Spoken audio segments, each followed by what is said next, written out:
Welcome to Le Mans Ultimate. Today is the early access launch day at the time of me posting this video. I'm going to be taking a first look into the game. I'm going to be going through the menus, I'm going to be going through the settings, what you can change, and of course we're going to go and do some racing. Now, this is early access, so there will be features missing. There will be features that need to be added. There may be bugs, it may be roughed out on the edges. That's the whole point of an early access game, is it's meant to be unfinished and to collate community feedback to improve upon it. I haven't touched the game. This is what I've seen as far as you. So, me and you, we're going to have a little bit of a journey into Le Mans Ultimate. Although I've told you a tiny lie, I have gone into the settings just to lower the UI menu volume for the music. It was a little bit loud when I fired it up. Now, when you first launch the game, I'll just tell you what it goes through. You have to create a profile with a driver name and nationality. You then create an account for online. This is the purpose for online with an email. You kind of get why I haven't showed you that bit of startup.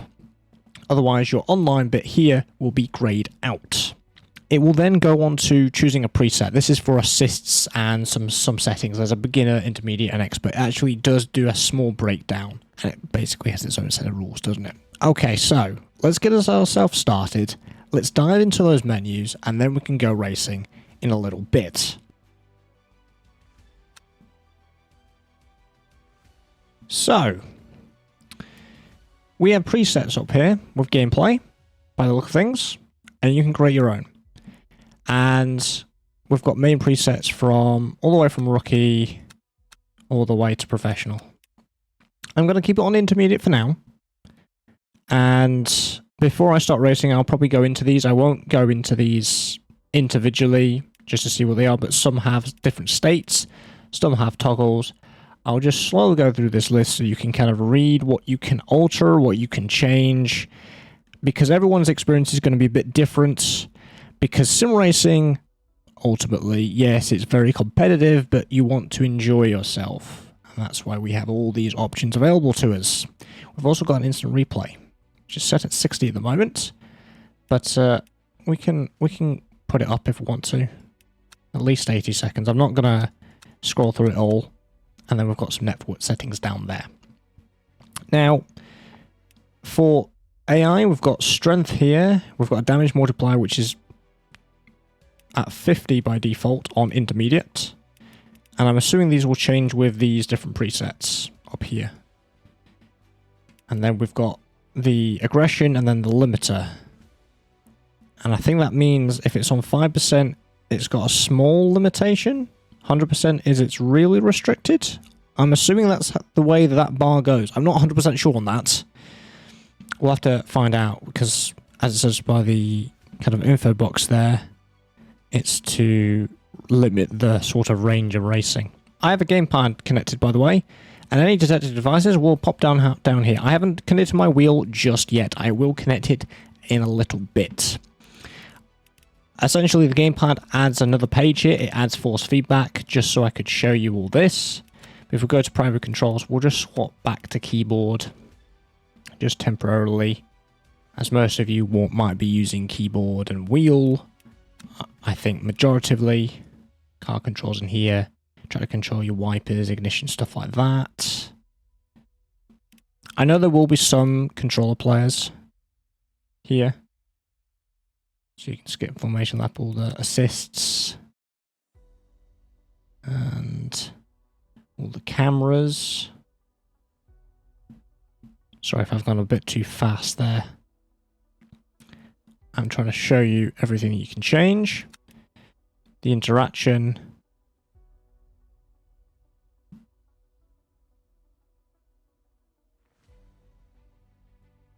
And then finally you can calibrate stuff. So if I test this on keyboard, in fact it won't do that on keyboard. Oh, yes it will. So the A key is throttle. Okay. That's not what I expected at all. Yeah, but if we went to say gamepad, there we go, throttle, steering, like that. And then obviously you've got your force feedback settings as well. As for graphics, everything that you probably expect. This goes up to 4K. Yes. It's got presets. I'm going to set that to high because previous games experience from the last year, yeah, not been so great. My PC could handle Ultra, but I want to be safe here. So you can see all those settings that you can change there, and then finally sound. And I've adjusted this, as I said earlier. It's a bit too loud. I like to see tires in here. I know some people like to increase tire sound and decrease everything else, just so you can tell what your tires are doing. But apart from that, it looks like we've got a pretty decent understanding of everything else. And that's the settings. Wonderful. Now let's go to my profile. Let's go up the list instead of going down the list. So you start with Bronze 3 and Bronze 0 for your driver rank and your safety rank. And I assume we can edit this, right? Yes, you can. Look at that.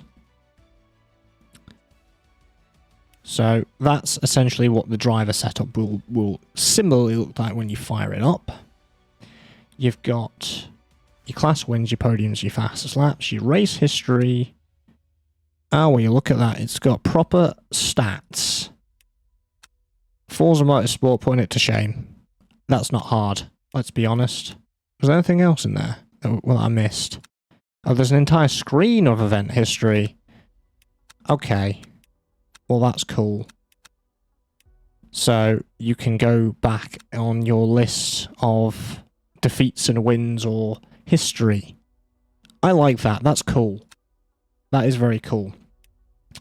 Right. We're going to dive into a race weekend. Now, if you've watched the settings section of this video, some of you might have skipped ahead. That's fine.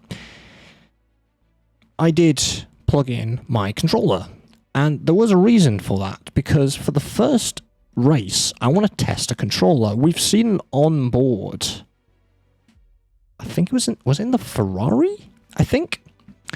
So I want to test it on default settings, see what it's like. But I have read on their forum that 10% sensitivity is probably recommended. So lower settings, essentially. Okay, if you've seen my HUD video, you will be familiar with this screen because I went through all this. So, this is how the menu kind of interacts. We've got Sebring, we've got Portimao, we've got Spa, we've got Le Mans, we've got Monza, we've got Fuji, and we've got Bahrain. Now, there's one track that I know the best out of all 7. And that's this one. So, I know the game's called Le Mans Ultimate, but I want to keep this video relatively short. So, we're going to Spa, and we're going to actually start with GTE. Don't worry, we're going to be doing Hypercar when I plug in my wheel next after this one. Now, I'm primarily an ACC player, and for GTE, there's no McLaren 720S, which is my main, which makes me very sad. So I'm stuck.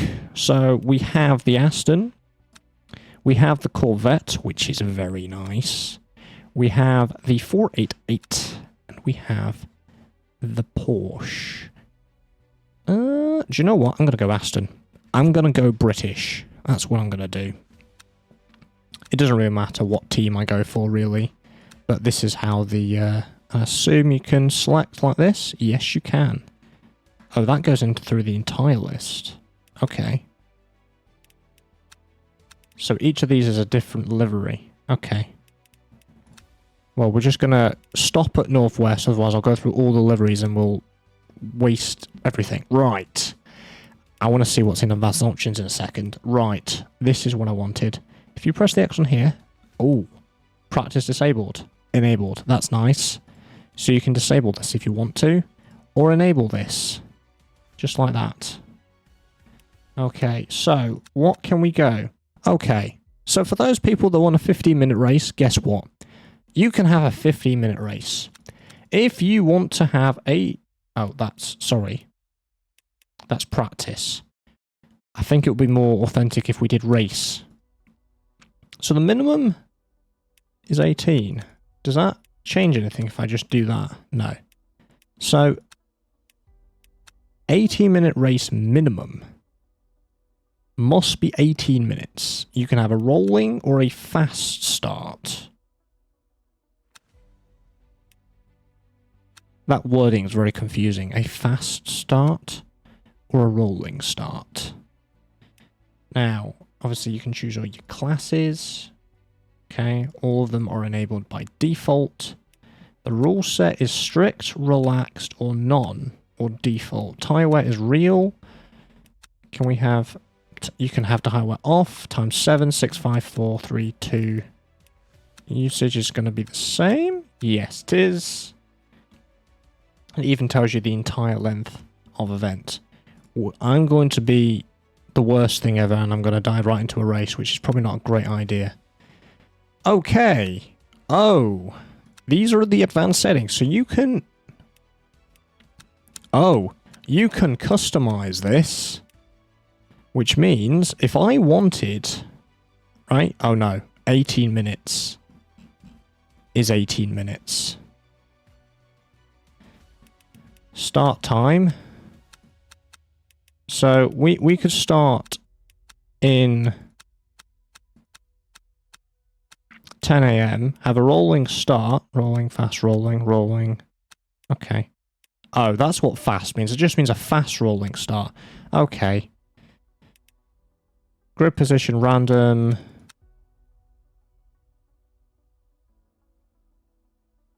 Random. Cool. Starting grip can be heavy, light, medium, saturated green. All of those. That you can set your real road wetness to default or a percentage. I'm going through menus again. I'm sorry. I want to show you as much as I possibly can in the time of this video. Temperatures. So the time scale, we could have a 10 times scale over an 80-minute race.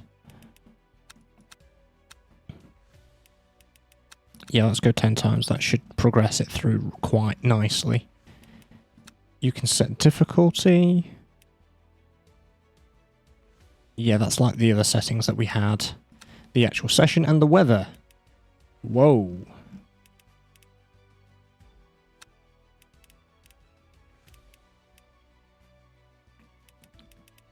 So these different...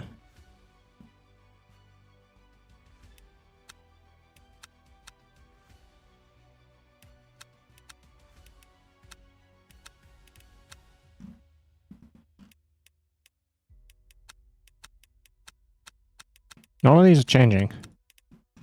I'm not quite sure why. None of these presets are actually working. Okay, well that's our first bug. We can't change any weather stuff, apparently. And we've got time scale. So, you could...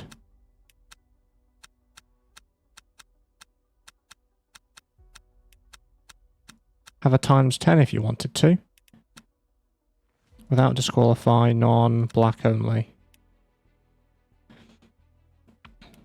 Track limits, failures, which you can do time scaled or off. Cool. Okay. Well, that's all the advanced settings for you. So you can have a play around with that. That's cool. Right, we're going to go for a rolling start. We're going to do, yeah, real, 18 minutes. Let's start, shall we? Okay. We've finally got through that loading screen was very long. So we've got time management here. Soft, medium, hards, and wets. And we can select on each tire what we want. That's very cool. And we've got an engineer insight of the temps and the wear. We're on softs, which that'll be fine for 18 minutes, won't it?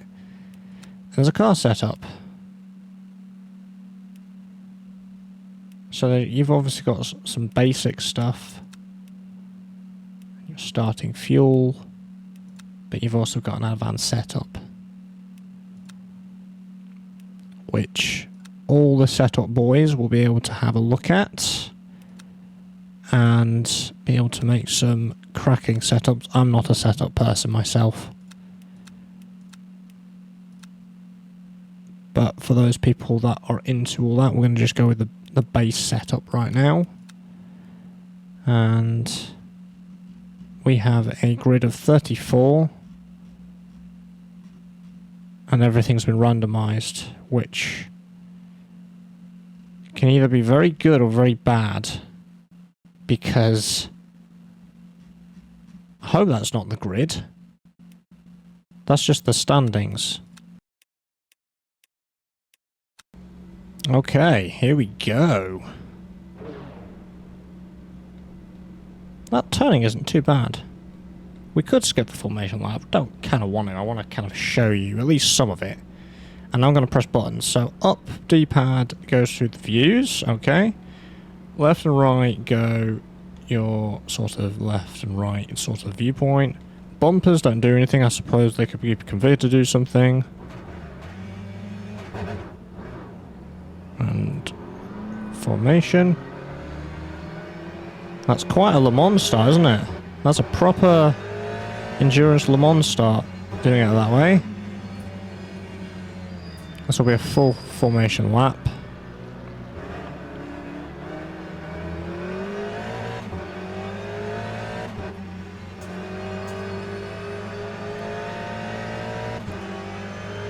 My right stick doesn't do anything. Okay.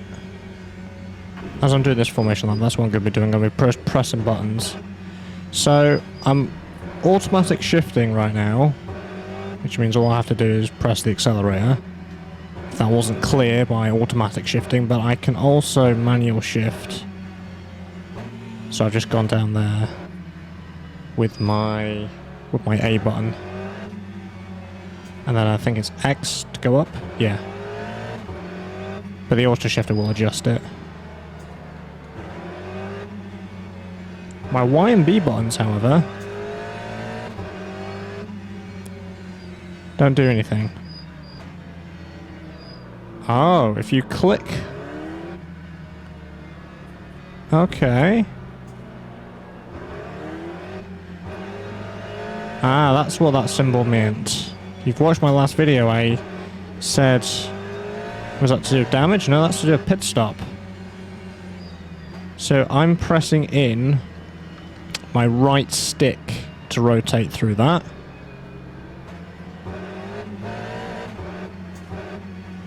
And that's the pit stop. Strat. Stop going N-A. I'm not paying attention to the formation lap and... Oh, the AI weave to warm the tyres. That's very cool.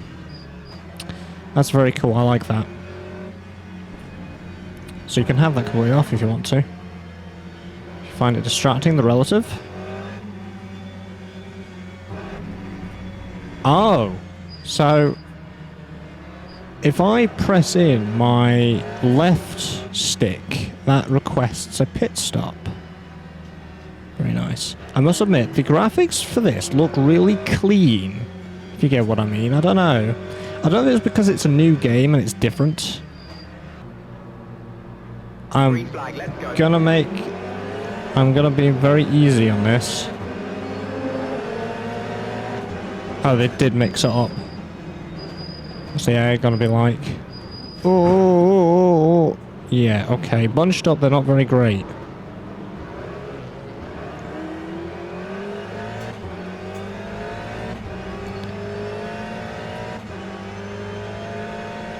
After all, this is a first look with a controller. Feels alright, actually. Better than I thought it would be. you know, with a controller, when you think of a sim racing title, you think, nah, it doesn't feel good, or it doesn't, the default controls aren't that great. I haven't touched any of these settings, by the way, and it does seem quite good.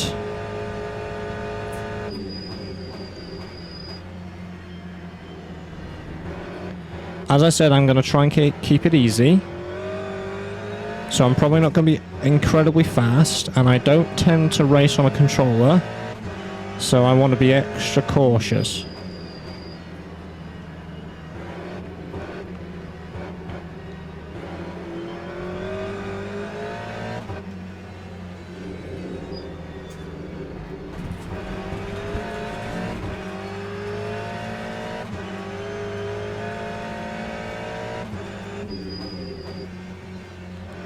I'm also just thinking, this is the Spa with the new improvements, won't it?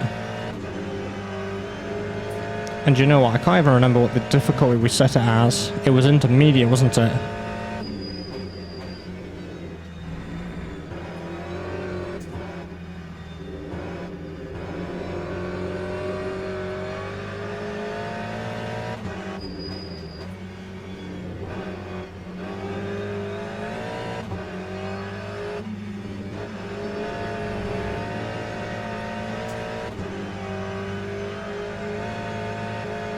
While I attempt to do catch-up with a controller, do I think that controller is viable? I think that you can get used to this. Like, this isn't terrible. But I'm trying to balance playing like a controller and using my braking points and my references and for throttle and everything on a controller that I usually do on a wheel. So, converting that is a little bit more difficult. But I would say with practice, because it's just simply, I'm simply not used to playing with a controller. So, massive skill issue, so sorry for the lack of it. We can't really see the AI because I span out, which is always good.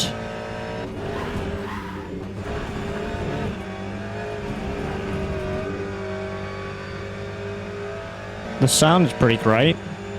Obviously, I'm no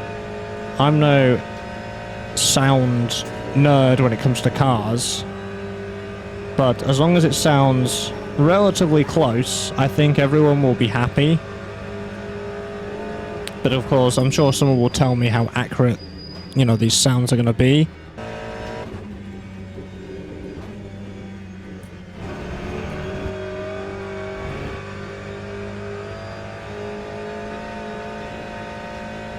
Okay, so we've already had some blue flags come around, because I keep spinning out at Eau Rouge. Not that time, I actually nailed it that time. Oh, I've not braked enough. Oh no, not braked enough. It's been just a race just to come home, basically, now. But I'm going to show you the AI sort of going to be overtaking me here, because obviously I'm being blue flagged.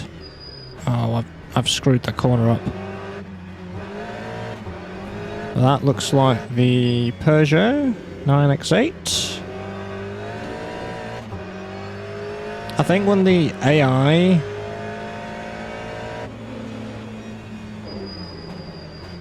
Yeah, that was alright, wasn't it? I think when the AI spreads out and not grouped together, it's okay. But, yeah, that was just an example of being overtaken in a GTE. I recognise massive skill issue on my part, but hey, I'm not used to doing a sim racing title on a controller. I don't think many people are, but some people do. That's why I wanted to do some controller sort of gameplay. Stay wide.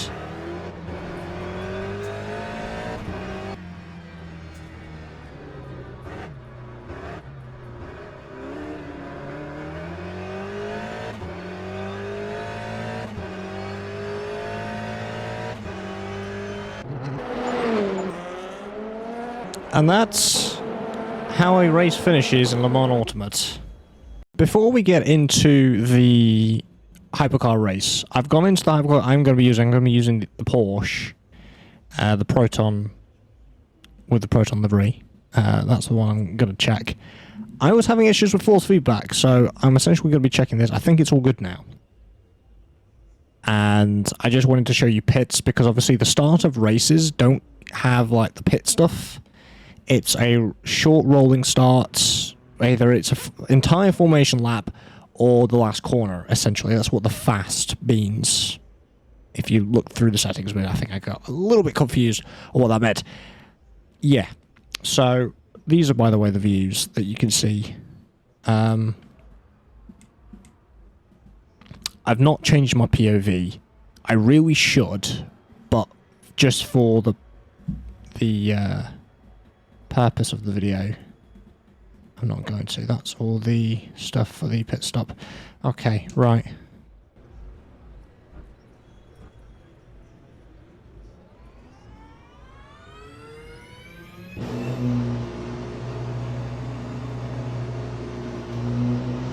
Oh, I knew about this. You heard the whine and then the nice yes, yes, that's the hybrid to the wonderful combustion engine. Okay.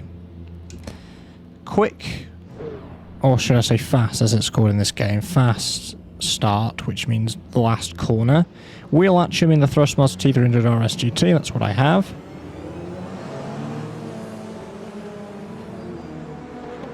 And we're gonna... This is the default POV that you get. I haven't changed it to what I should be having, so this might be a little bit weird for me from what I'm used to. But we're gonna try not die. As we know from the Aston Martin gameplay that we did earlier on the controller, they don't like being together. So I'm a bit scared about T1. Very scared. So I'm gonna try and take it easy. Oh, I'm being touched. Yeah. Get off the curb.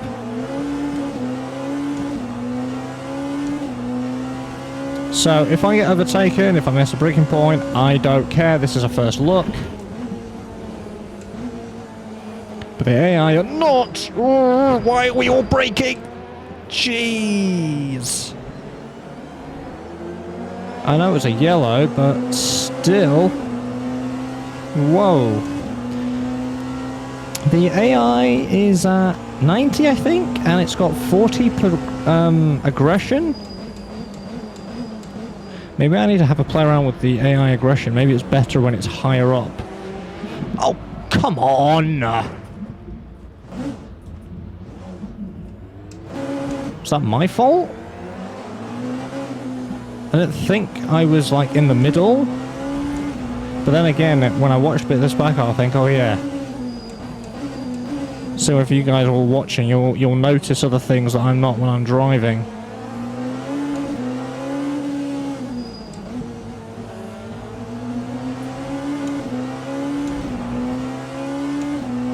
And the force feedback issue that I was having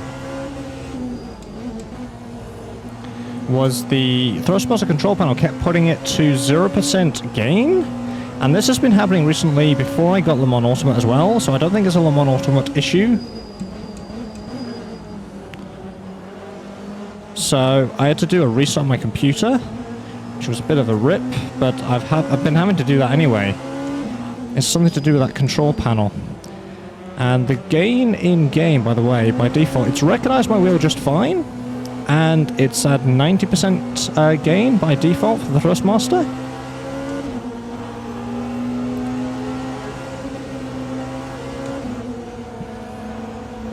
So, it's probably a little bit too powerful, because I probably have mine at 70%, I think, in ACC. 100% in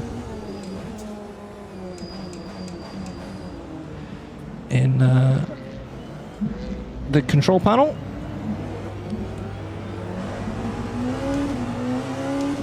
This is why I prefer a spotter and a radar. Time 2:47.96.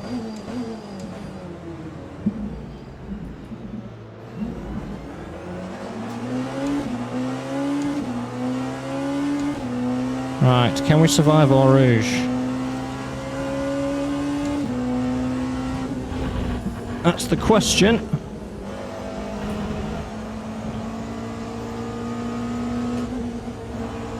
Didn't know if he was going to go over to his line, that's why I lifted.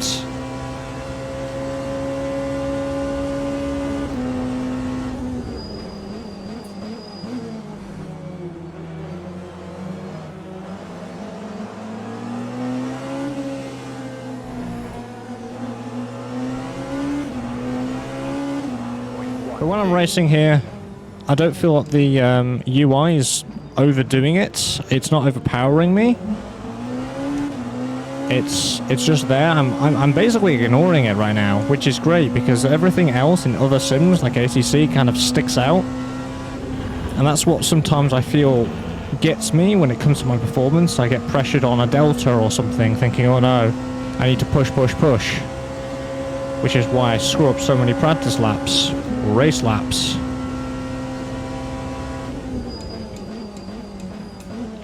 But it might be to do with the fact this is a new game, this is the first time I'm playing it, and I'm just trying to get used to it and seeing how it works. Get used to, obviously, these amazingly sexy prototype cars. The final thing is online. I want to show you what is in the online to finish us off. Now, obviously, we have a driver rating. Everybody starts with Bronze 3 and safety rating Bronze 0, which means we need to get to Silver and to Gold to get into Multi-Class Fixed and Hypercar Sprint. Because right now we're in Beginner with Prototype Fixed, if I can speak, which is on Portimao. And I believe these are every 45 minutes. This one starts in 30 minutes. We're not going to do one of these, but there are daily races. This is the weekly races. We've got 3 here. We've got LMP Masters, Hypercar Madness. That opens up on Friday. And then GTE Enduro, which is Monday the 26th. And it tells you all the information you need to know. So that's 95 minutes, that's 90 minutes. If you want to go and do that. There are also special events. I don't know, is there one right now? Yes, there is. A 2.4 hour Le Mans. There is 184 minutes, no driver swaps. Or anything like that. I don't think driver swaps and stuff like that are actually in the game right now. I think that's one of the features that's going to be released as time goes on. Yeah, so that's that, and then we actually have a schedule here, so you can actually see all the times here, so you can sort of see the time that I'm recording it today. So 18:15 is the next one, 19:45, 21:15, 22:45, and obviously that will be for my time zone, and I can actually switch time zone if I wanted to. You've got the same with intermediate and advanced, so you can kind of see all that. For those people that want to do online. So there's that online segment with a safety rating and with a driver rating. Okay. Conclusion. What do I think of Le Mans Ultimate? I think the overall experience is good. It's rough around the edges. There are some menus and things that don't particularly work properly. And loading times as well is a big point. They're very long, and with a computer that seems to be loading everything very quickly. I've got a quite high spec PC. It's very slow. I didn't experience any stutters. I didn't experience any frame drops. It was pretty good frames. I obviously race at 1080p 144 Hz on a single monitor. I know that's going to differ from machine to machine and what resolution and stuff that you race at, but we're on high settings and it seemed to be okay. There are obviously going to be features missing here, and I think it's going to be an okay single-player experience if you have it. Same with online. Obviously, we've not gone in and checked out online. The force feedback seems to be okay. The force feedback issues that I was having was more of a Thrustmaster control panel thing, which I've been having with a few sims at the moment. It's not just Le Mans Ultimate. It keeps setting the setting back to 0. The wheel got recognized straight away. I think wheel is viable. I think, you get the information that you need. If I'm comparing this to the sims that I play the most, ACC and Assetto Corsa, it's on point. It's, you know, as much information as those, or even more, or even better. You know, that's yet to be decided. You know, I've hardly driven in this. This is just a first sort of teaser. The same with you. That's the whole point of this video. As for controller, I think it's something that you can get used to. I'm not completely used to. I mean, I span out a few times, didn't I? Because I'm just not used to controller in a sim like this. But I think with practice, the people that are interested in using controller, I think it's a viable option, especially out the box. And out the box with a wheel felt really good with the T300. Obviously, I would want to turn the force feedback a bit more down, because otherwise that's going to absolutely wreck my arms in a short period of time. But apart from that, yeah, I think it's an okay experience. There is definitely work intended, and this definitely looks like it is a unfinished product, which is exactly what an early access game is. They're trying to develop feedback, and it is an unfinished game, and they want to finish it with the community and get people's hands on it at the same time. That's roughly what an early access title is meant to be, and I think this has huge potential to be a huge title like ACC. But one of the reasons why I like this, like it's similar to ACC, is it dedicates itself to one motorsport discipline or series, or, you know, like it is. It's dedicated to the WEC and the 24 Hours of Le Mans. And I think it's going to be a blast for a lot of people. The graphics are great, the sound is great, the feeling of racing is great. The AI, when grouped together, need to be absolutely improved, because I have a feeling when they're a bit more spread out, yeah, it's going to be a lot better. And that's basically my conclusion. And that's going to do it for today's video. Thank you very much for tuning in to my first look. I hope it's giving you a bit of an insight. That's the whole point of this video. To give you an insight into some gameplay, into the menus, into the settings of what you can change, and what's available to you, what's not available to you. Obviously, this is early access. The whole point of early access is to bring in an unfinished game and get community feedback from it. If you enjoyed this video and like to see more content like this one, make sure you're subscribed. I make other contents. I usually do informative content telling you about information, patch notes, updates on simulation and racing games like Le Mans Ultimate. So stick around for more content like this, and I'll see you guys in the next one. Take care.